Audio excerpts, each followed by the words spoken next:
আজকে all India newly board এবং sunrise sports ক্লাবের আয়োজনে যে ফুটবল টুর্নামেন্ট অনুষ্ঠিত হচ্ছে সেখানে আমাকে আমন্ত্রণ করার জন্য আমি উদ্যোক্তাদের ধন্যবাদ জানাই।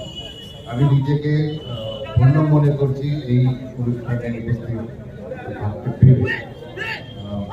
অ্যাকচুয়ালি কোনো দেশ উন্নতি এবং অগ্রগতির পথে এগিয়ে যেতে তখনই পারবে যদি সেই দেশের নাগরিকরা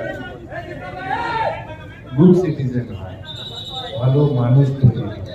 আর ভালো মানুষ তৈরি হতে গেলে দরকার সুস্থ একটা মন, ভালো মন, ভালো শরীর।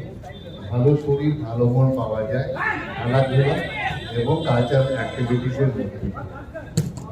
ফুটবল হচ্ছে one of the best sporting events যেটা আমাদের মাইন্ড এবং বডি দুটোরই গ্রোথ